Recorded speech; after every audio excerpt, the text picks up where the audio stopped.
आरती का पुनर्विवाह करवाने में आपने मेरा साथ दिया। इस एहसान की कीमत चाहते हैं ना? मैं ये कीमत चुकाने के लिए तैयार हूं। ये यही रहेगा, लेकिन सिर्फ आपका बेटा बनकर। मेरे लिए ये अजनबी है और अजनबी ही रहेगा, क्योंकि मैं इस बात पर विश्वास रखती हूँ कि एक बार किसी का श्राद्ध कर दिया जाए तो वो रिश्ता हमेशा के लिए खत्म हो जाता है।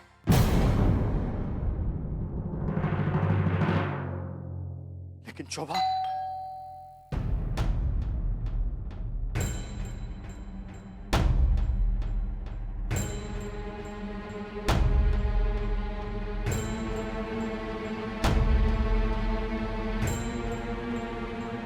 बड़ी मम्मी दरवाजा खोलो।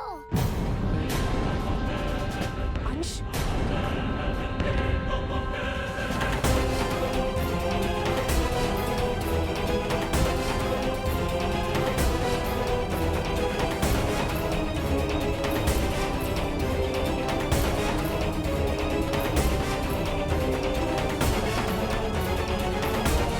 बड़ी मम्मी आप फिक्र मत कीजिए। मैं आरती और उसके परिवार के सामने नहीं आऊंगा।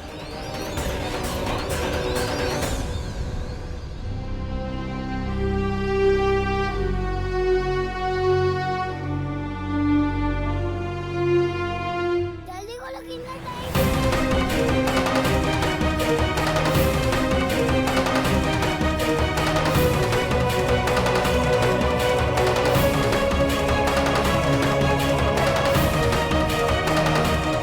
आप क्या कहते हैं? मैंने आरती को फोन पर कहा था कि आपके पाँव में चोट लग गई है, बहुत तकलीफ है।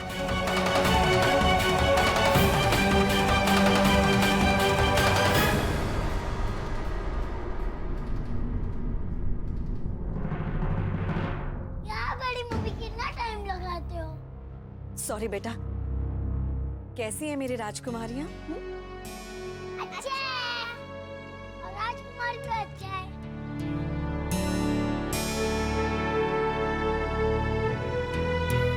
खुश हो? कैसी हैं आप? आइए, अंदर आइए ना। आ बेटा।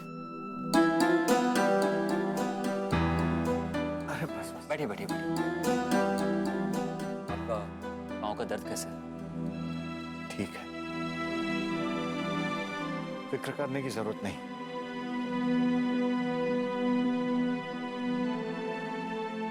मैं पानी लेकर आती हूँ। माँ, मैं लेकर आती हूँ ना। आप लोग यही रहिए, बातें कीजिए।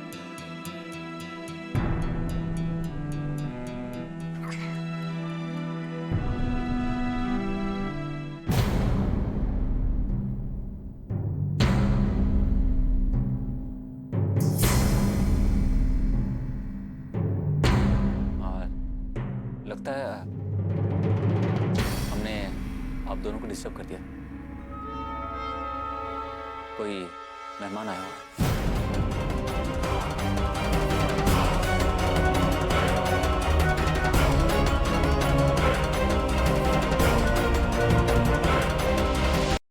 नहीं, वो जूते रखे हुए हैं।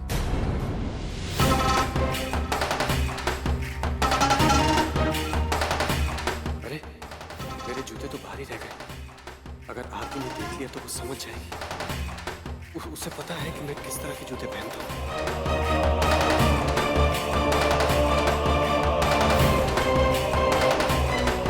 वो जूते रखे हुए हैं और ये पानी का गिलास।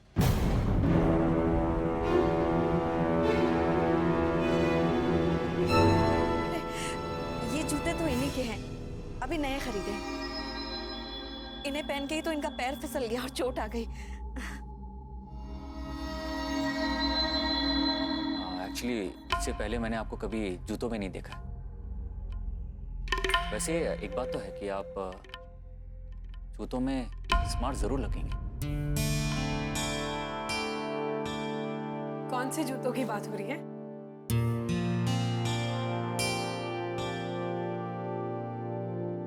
अरे, कोई मेरी मेरी बात का जवाब ही नहीं दे रहे। बताइए ना बाबूजी, कौन से नए शूज खरीदे आपने? आरती, तू जूतों के बारे में बात करने आई है या हमसे मिलने आई है? और वैसे भी मैं तुझसे बात क्यों कर रही हूँ? मैं तो तुझसे नाराज हूँ। कहाँ चली गई थी तू? और फोन भी नहीं किया तूने। अपनी हालत पता है ना तुझे, माँ बनने वाली। अगर तेरी तबीयत खराब हो जाती तो 2 दिन तक यश जी और हम लोग कितने परेशान रहे कि तुझसे तो बात करना ही बेकार है। और आटो बड़ी मम्मा, आपको पता है मम्मा तो रास्ते में ही सो गई थी। मुझे तो ये अच्छे वाले अंकल मिले, उन्होंने मेरी मदद की और मम्मा को हॉस्पिटल ले गए। आपको पता है बड़ी मम्मा, वो अंकल मेरे बेस्ट फ्रेंड भी बन गए।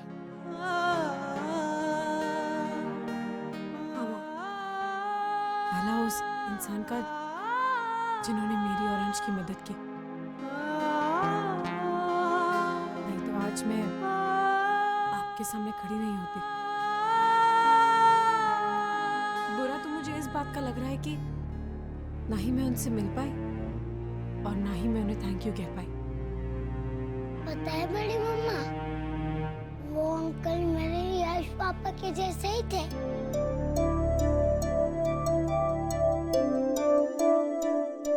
उन्होंने मुझे आइसक्रीम खिलाया, डोसा खिलाया।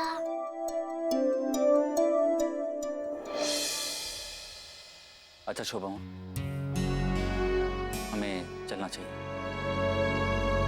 बाबूजी, आप अपने पापा का ख्याल रखिए। अरे ऐसे कैसे यश जी? खाना खा के जाइएगा, बस मैं तुरंत बना देती हूँ। नहीं, वो एक्चुअली आज रात को घर पे डिनर का प्लान है,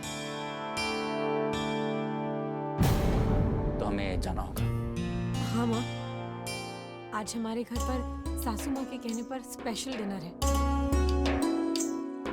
सबको साथ इकट्ठे बैठकर खाना खाना है और ये डिनर हमारे देवर जी द ग्रेट शेफ बना रहे हैं। मैं जाके उनकी मदद कर देती हूँ, नहीं तो फिर आप ताने मारेंगी कि घर की बहू होने के बाद भी तुम देवर से खाना बनवा रही हो। इसलिए हमें निकलना चाहिए। इजाजत दीजिएगा।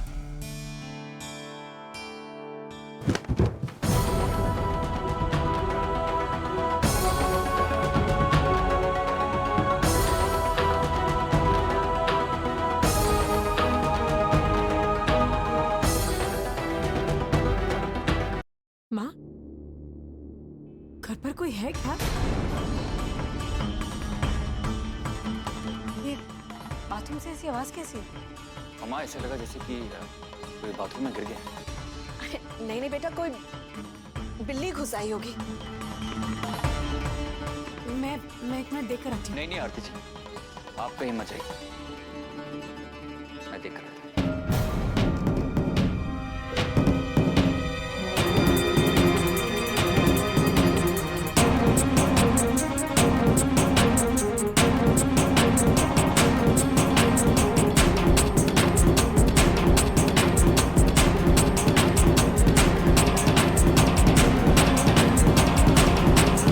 यश जी,